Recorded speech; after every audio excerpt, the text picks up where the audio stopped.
everybody and welcome to this week's Sam Says. We're going to think about game week 27, what happened in 4 big games in particular and what that means for us moving forward, particularly through game week 28 and that blank for 4 of our kind of key FPL teams in reality. And then at the end of the vid we'll have a little look at some of the other key members area stats for the other fixtures of game week 27. Okay, so let's get straight into it then and talk about Liverpool, the champions elect. The last game of this game week, Liverpool 3, West Ham 2, a kind of surprising result. Mostly it seems to me watching that game that it was the lack of Henderson and Milner in the midfield that really meant Liverpool struggled a bit at the beginning of the game, and West Ham viewed themselves as a bit unlucky that they didn't get something out of this match. Now I think it's only right that we start with Trent Alexander-Arnold. Now Trent Alexander-Arnold continues his run of FPL returns. His last blank now was all the way back in game week 16 when he came on as a first half substitute versus Bournemouth. But you have to look back to game week 13 for the last time that Trent started and didn't give his FPL owners a return. Ridiculous run of form, and it's starting to kind of make me question whether I'm putting my captain's armband on the right Liverpool players or not. So in that time, since game week 13 when Trent hasn't blanked, Salah has blanked in 5 of his Premier League starts and Mane has blanked in 4 of his Premier League starts. So the consistency from Trent is absolutely there, whether it be getting a clean sheet, whether it be an attacking return or whether it be both, as often happens with the Liverpool defence, keeping a clean sheet and then going up and getting some attacking returns. He's absolutely on fire right now, and if you don't own him, I think it's kind of becoming essential that you do. The defensive double up definitely seems to be on, although obviously they did lose the clean sheet this week, but Trent and Robertson both with attacking returns, Trent with the 3 bonus points this week. So we are seeing that even when that defensive clean sheet goes, those defenders are still doing the business for us as FPL managers, so they're definitely ones to watch. And as far as Trent's concerned, he's one that we should be thinking more so about putting the captain's armband on than perhaps we have been earlier on in this season. The Liverpool front three, Mane, Salah and Firmino. Salah and Mane both with goals this week. Mane with one also ruled for offside, so could have had a brace.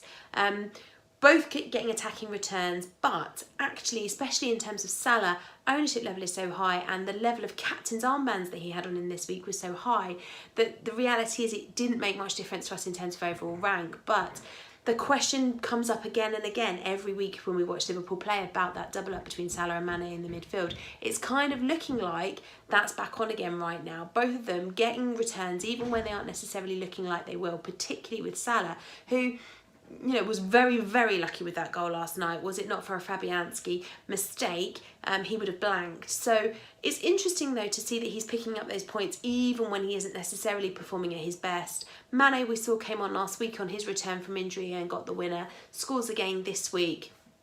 So it's definitely there as an option, but the level of budget that you have to take to get them both makes it difficult, particularly as we mentioned, when the likes of Trent Alexander-Arnold and Robertson are both getting attacking returns behind and they cost a lot less of your FPL budgets.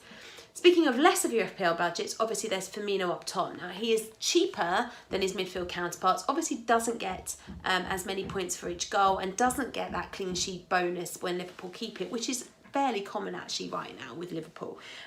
So he is a bit more of a risk in terms of that. He's also more of a risk at Anfield because he's still goalless at Anfield. He has got 7 of his 8 assists at Anfield this season, so he does have assists in his locker, but the goals just aren't coming there right now. Now this week in game week 28, when we've got issues across the rest of our team in terms of that Man City, the Arsenal team, Sheffield United and Aston Villa all blanking, Firmino away from home at Watford looks like a good opportunity. Now he was very unlucky in this game, he can quite wasteful at times. There was a couple of balls in from Trent that could have easily led to Firmino goals. One went just over the bar, particularly from a corner. Now I think it's important that we kind of monitor that. Now if we just look at the goals imminent table, there is absolutely a key figurehead at the top of that with Firmino, who looks absolutely nailed on to score some goals against Watford this weekend. So if you're looking for an AGUERO replacement, if you're thinking about losing Aubameyang and then bringing him back in, a bit of an Aubameyang hokey-cokey ahead of game week 28, then it would be amiss nice not to look at Firmino if you haven't already used up all of your 3 Liverpool spots, and I think that's going to be the difficulty for most of us as FPL owners, is that we are already invested in 3 Liverpool assets in one way or another. From a West Ham point of view, they really did cause Liverpool trouble from corners this week. They looked really good when they were attacking from that point of view. Their 2 goals is the equivalent of the number of goals that Liverpool have scored and have conceded in the last 11 matches. So West Ham really taking it to Liverpool, and they looked the best that I've seen them play in a very, very long time. Snodgrass in particular looked absolutely fantastic again this week. And in terms of him, he is now got 4 attacking returns in his last 3 matches. Only Pepe can match that over the last 3 game weeks. So Snodgrass is really on fire right now. And I think if West Ham are going to manage to kind of get themselves out of trouble at the bottom of the league, they are going to need players like Snodgrass to stand up and be counted. And he certainly seems to be doing that over the next few weeks. Now, for a lot of us managers who own Snodgrass across that double game week that they had back in game week 24, he's disappeared from our side, given that they had Manchester City last week and then they've had Liverpool this week. But he still is a really nice, cheap FPL midfield asset. And there is still potential, as we've seen from him this week, that he can get attacking returns for us. So he is maybe one that we should just keep on the radar, because if West Ham manage to get a consistent run of good form and start to play consistently better, then Snodgrass will absolutely be in and amongst those goals for them. Another West Ham asset that looked really good in that game was Souček. Now, he did have to come off just after half time, and it was caused by an injury in the first half. Now, at the end of the game, Moyes said that it was looking like it was a groin or an adductor injury from overstretching in the first half, so it doesn't look like it's serious. It did taper West Ham in terms of their attacking potential in that second half, but he did in particular look really good. So another FPL asset from West Ham that, if you're looking to kind of raise your rank in terms of overall rank or your mini leagues, then there's another one that you could kind of consider. Again, potentially one to put on the radar, particularly given that he came off with an injury at the end of that first half or just inside the second half. So one to watch, and let's see whether West Ham can continue to kind of build upon how well they played in this game. Now, we do have to kind of also bear in mind that a lot of this midfield control from West Ham in this game would have been in part, as I mentioned earlier, because Liverpool didn't look quite right in that midfield with the likes of Henderson and Milner. And when Oxlade-Chamberlain came on in that second half, Liverpool were immediately better. So I would expect to see probably Oxlade-Chamberlain starting in game week 28 again. All right then, let's have a look at the member stats for this game. Salah with the most touches in the box with 12, 5 shots from inside the box, but actually Firmino wasn't that far behind with 4 shots in the box.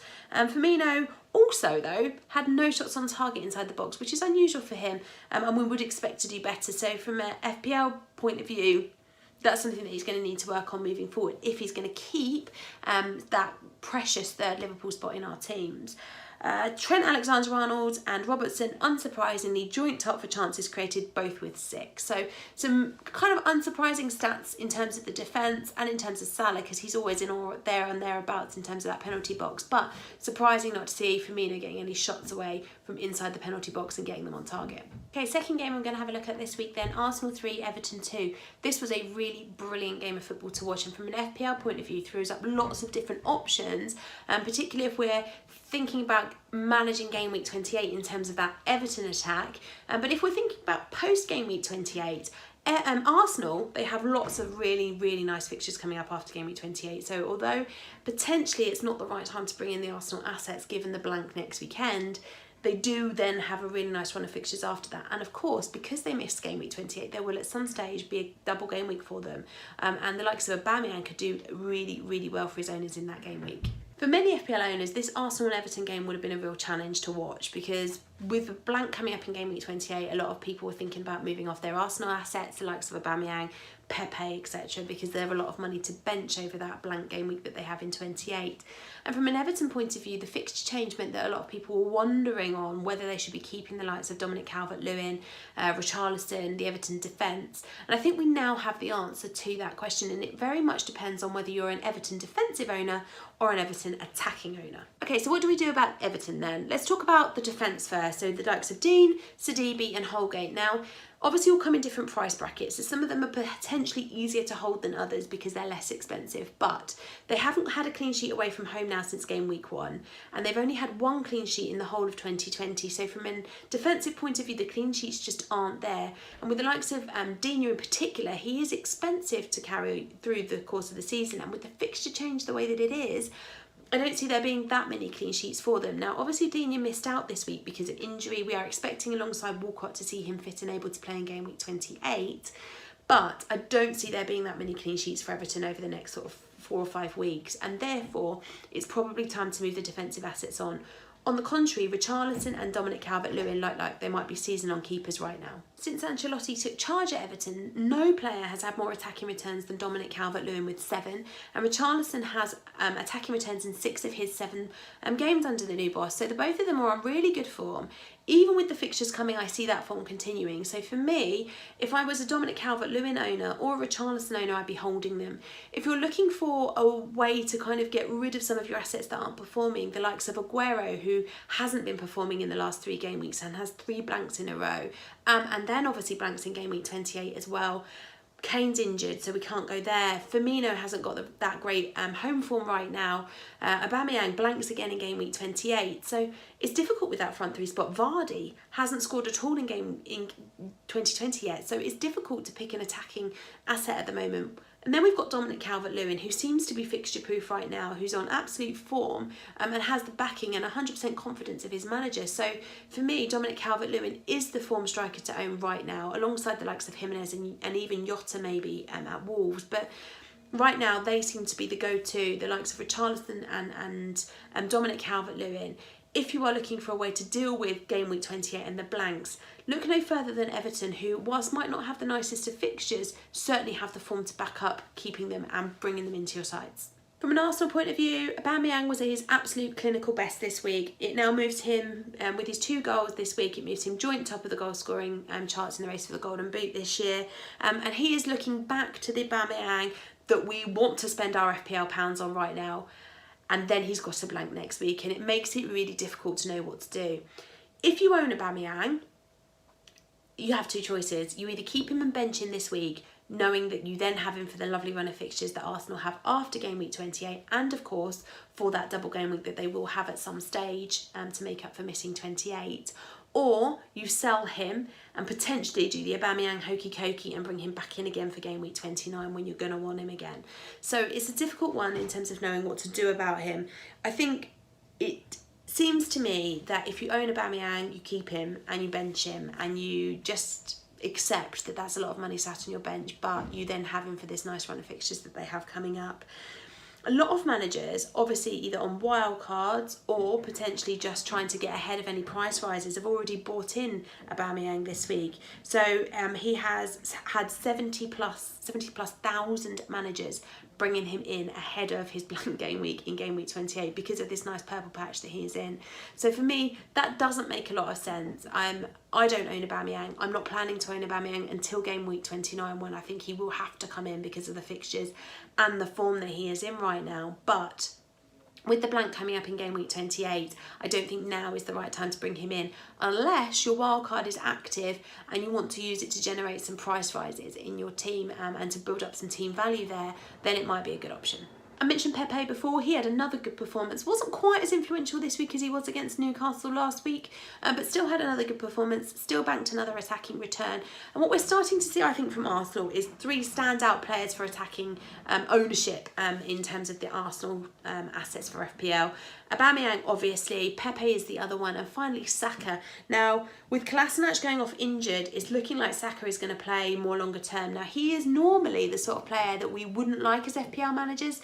He is a defender playing listed as a midfielder in the game, so he's not going to get those defensive clean sheets. He'll only get the 1 rather than 3, but his attacking positions and the level of attacking returns that he's getting and the positions that he gets in terms of his heat maps mean that for me he is one of the only times that I would ever say it's worth the risk, because I don't think it is that much of a risk, of getting in a wrong positioned player, but negatively wrong position. Lundstrom was perfect because he was listed as a defender but playing in the midfield.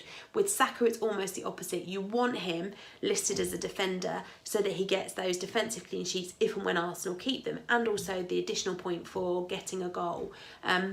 But the way that his attacking returns are going, he is returning at such a rate that for his price tag especially, he makes absolute great value for money. So ahead of game week 29, definitely not ahead of the blank in 28, but ahead of game week 29, the likes of Pepe, Aubameyang and Saka all look promising assets for Arsenal to own over a long period of time. Okay then, let's have a look at some members area stats. So Dominic Calvert-Lewin and Richarlison combined for 20 penalty area touches in this game and had 9 shots in the box between them. No other FPL asset has had more attempts on target or big chances created than Dominic Calvert-Lewin from game week 19 onwards. Richarlison and Pepe were joint top for chances created in this game. Dominic Calvert-Lewin and Richarlison were first and third among the FPL assets in total for expected goal involvement in game week 27.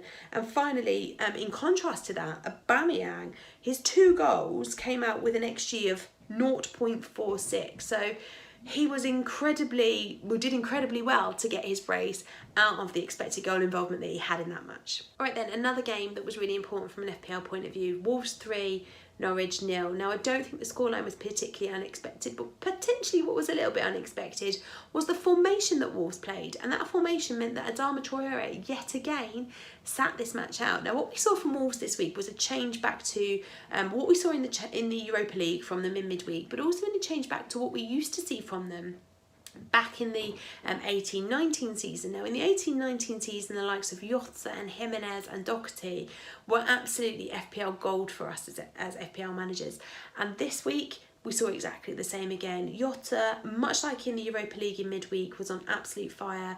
Jimenez doing well and Doherty doing really well, and it meant that the FPL asset that we've all really enjoyed owning this year, Adama Traore, missed out on another start. On the other hand, of course, if they continue to play in this formation, then that 100% puts Jota back on our radar as FPL managers, because he's going to be up there for goals regularly with Jimenez across the rest of the season, should Wolves continue to play in this formation. In terms of Norwich, they're now 7 points adrift at the bottom of the table. Pooking and his teammates were kind of unable to capitalise on any of the good opportunities that they had. And they did have some. They made some decent chances. They had some decent possession, particularly in that first half. But yet again, nothing for them. They just don't seem to be able to capitalise on it. It's not looking great. I think if you own Cantwell, it's okay to own Cantwell. He's going to get minutes. He's going to get some returns. So when we're looking forward to across the rest of the season, you know, he will get minutes and he will get some FPL points from you off your bench if you need him. But I don't see that Norwich are likely to get that many attacking returns over the course of the rest of the season, and therefore there are other options that we've kind of already mentioned. We talked about Saka at Arsenal earlier, who might potentially just be able to kind of be better use of that spot in your teams than Cantwell is right now. All right then, members area stats for this game. Doherty was top for penalty area touches, unsurprisingly given the formation and the way that he had the absolute reign to run down that wing. No player also had more shots in the box than Doherty did this week, and Doherty also created more chances in this fixture than anybody else, and his 24 touches in the final third cannot be beaten by any of his teammates, even Jota and Jimenez, whose job it is to be in the final third. So from an FPL point of view, this game seems like it was all about Doherty. Actually, unfortunate for him really that he only got the 1 bonus point, but with the likes of Sayers and Jota doing so well in that game, yeah, he had to settle for 1 bonus point. But Wolves assets absolutely on the radar. Their fixtures are nice. It's just working out which way you go about getting them. Definitely worth having 2. I think the defence looks promising for clean sheets moving forward, and the attacking and midfield options look really promising too. So there's definitely room for the double up. And when we know more about which formation Wolves are going to play, the triple up also looks like it could be on for Wolves for the next fair few weeks at least. All right, final game that I'm going to talk about in detail then, Leicester 0, Manchester City 1. Now this game was fascinating from many points of view, none the least because Manchester City get given yet another penalty. This time AGUERO takes it and he misses it too. So that's the last 4 penalties that they've been given in the Premier League, taken by 4 different people, and each of them missed. It's becoming a little bit ridiculous in terms of Manchester City. When asked about it, Pep said, that it's up to the players, and he was asked directly whether KDB is going to take the next one, and he said, referring to KDB, he is one option, but in the end the players decide. It's not normal for the quality we have, and I think that's true. We wouldn't normally see this many missed penalties from a side, but the inconsistency in terms of who seems to be taking them is becoming a bit of an issue for us as FPL managers, because last time they had one, Aguero was on the pitch, we expected him to take it and he didn't. This time around, the Aguero owners would have seen him stand up for the penalty and thought, brilliant, that's a nice 4 points in the bag for a penalty conversion, and then he misses it. He's not been on very good form now. That's 3 blanks on the trot for Aguero, obviously with absolutely nothing this week because of that penalty miss. Aguero managers kind of feel even worse because Jesus, who came on for 13 minutes, matched him for attempts, shots on target and penalty area touches in 13 minutes that Aguero got over the course of the game. Really, really disappointing if you are an Aguero owner. And with the Manchester City fixtures the way that they are after the blank, it looks really difficult to hold Aguero. He is the most expensive FPL forward in the game, and he just isn't giving those attacking returns. Now, there is the potential to hold him this week and switch him out for Aubameyang next week, or of course the potential to drop him down to the likes of Vardy or Jimenez that we've seen performing, well, not so much Vardy, but Jimenez, who we've seen performing, Dominic Calvert, Lewin, who we've seen performing, and Vardy, who has a really nice fixture this week. Now, in terms of Aguero's ownership, his ownership nearly doubled since his 20-point haul back in game week 22. But since then, he's had 3 blanks in the last 3 weeks, and now he's obviously going to have another blank because he misses game week 28. And it's causing his managers a bit of a headache. So we saw nearly 140,000 managers transfer him out ahead of this Leicester game.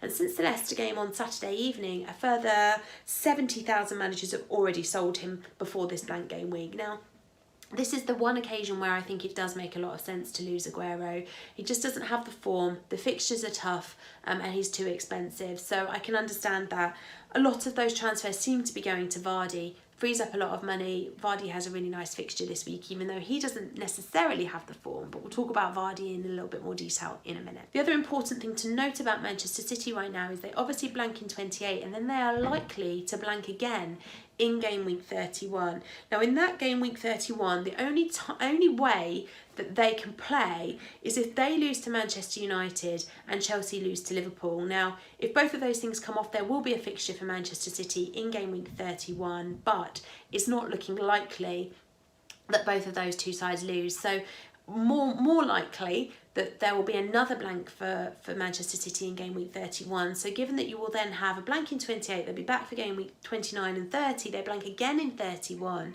and there is a difficult spell of fixtures. And even when they do have a double, the doubles are going to be difficult because they're missing tricky games, and against Arsenal and potentially against Chelsea in 31. So difficult fixtures if they do get doubles. And equally, with the Pep Roulette the way that it is, there's no guarantee that the likes of Aguero especially plays in both of those fixtures of any doubles that they do get coming forward. Okay, so as I mentioned before then, Vardy is looking like the most promising asset, and he is the most transferred in terms of the forward position to replace Aguero this week. Now, for me, having been a Vardy owner for a very long time and having stuck by him because I like the fixtures in game week 28 versus Norwich and then 29 against Aston Villa, he does look like a good option. He hasn't scored yet in 2020, has a missed penalty and an assist to his name, but this week he looks more like the Vardy of old. Missed a one-on-one opportunity against Edison which hit the post, which actually for Vardy you would have expected him to have scored that, but it was the sort of opportunity that it was nice to see him get back into that position again, because we haven't seen that from him over the last few weeks. There were 2 penalty appeals turned down from Leicester this game week by VAR, which, again, had they been given, Vardy would have taken them and that would have surely got him back on the scoring sheet. Now, I think with a player like Vardy, once he scores one, the confidence would be back there, and particularly with these nice fixtures that Leicester have got coming up, there is absolute scope for him to do really well over the next few weeks. So for me, I'm going to hold Vardy, even though the form isn't there, the fixtures are, and there was some glimmers of the old Vardy that we used to love pre-Christmas coming back. So hopefully we'll start to see that from Vardy, and it's not surprising that we're seeing so many transfers from Aguero to Vardy this week. From a Man City defensive point of view then, since Laporte has been back, they've kept 3 clean sheets. This one, they kept another clean sheet, but unluckily, if you were a Laporte owner, he asked to be subbed just before the 60-minute mark, came off on 57 minutes. They missed out on that clean sheet that Manchester City managed to get this week. Disappointing if you are a Laporte owner for sure. Pep said that he asked to come off, but that he wasn't injured. It was just that he's been out for a long time and he's run a lot, and he needed to come off, needed to rest those legs. From a defensive point of view, even though he conceded, Schmeichel was the defensive player to haul this week.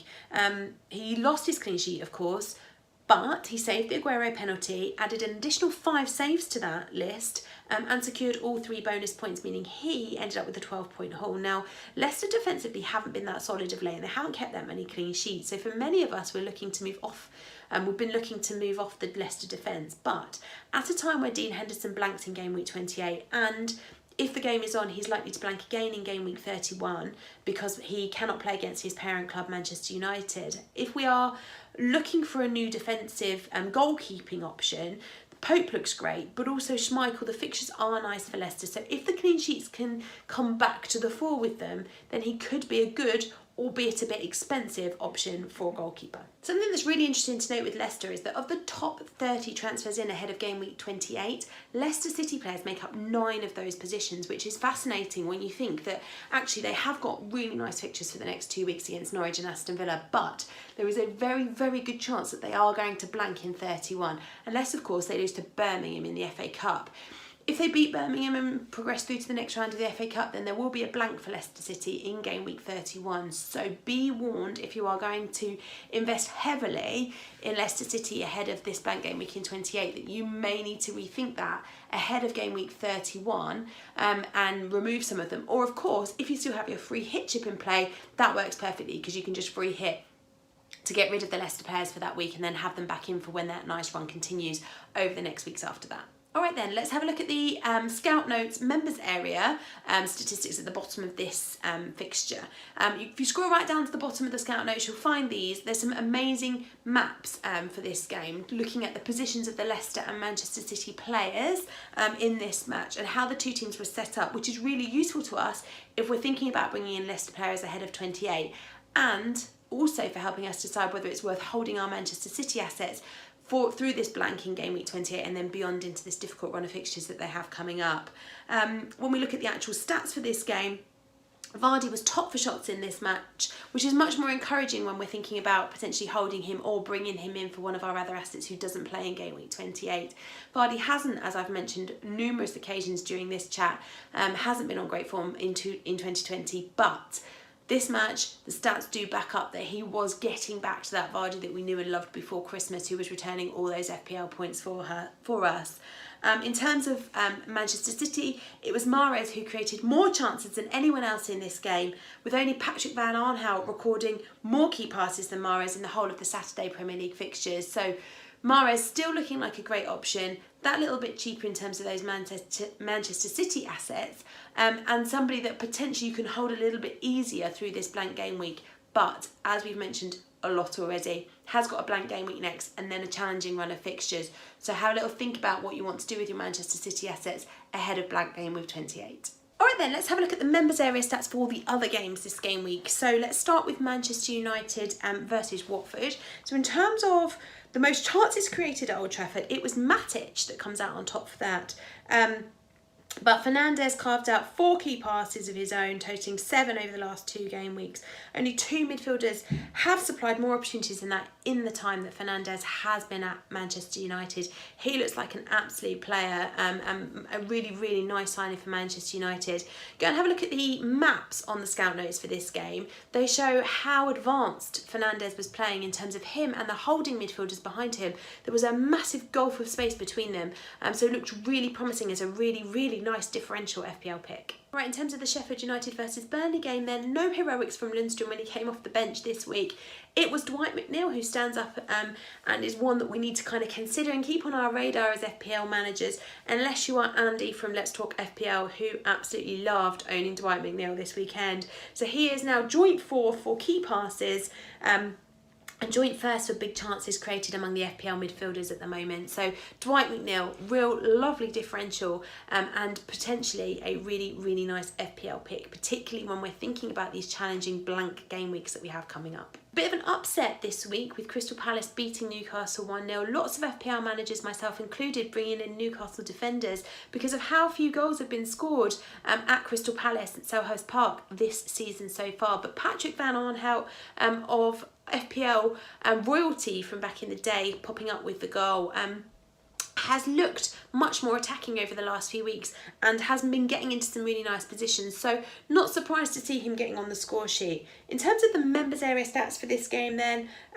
it was Ayew who had 5 shots on target, 4 more than any other player on the pitch, but actually his conversion rate was pretty poor, so still at 0 for that. So in terms of getting in the right positions, having shots, he's just not converting any of the chances that he has been given. Set pieces are clearly helping with Patrick Van Arnhout. He created 6 chances against Newcastle, and that was 3 times as many as any other player on the pitch. So when you add that to the key passes that he's creating, it's ensured that he is finishing the match as the best in terms of the expected goals that he was due to receive in that game. So Patrick Van Arnhout, the standout performer in the Crystal Palace versus Newcastle game. Alright guys, that's it from me this week. Thank you very much for watching. If you want to read more about these matches, head over to the website and read through the scout notes. At the bottom you'll see all the members area stats, the heat maps, the tables from the members area, which are amazing for your future planning for FPL. I'll see you again after blank game week 28 to review those matches and look ahead to game week 29, 30 and of course beyond to game week 31, which will be, at least in some ways, a blank game week, be it a massive one or a little one, depending upon what happens in those FA Cup fixtures between game weeks 28 and 29. See you next time, guys. Bye.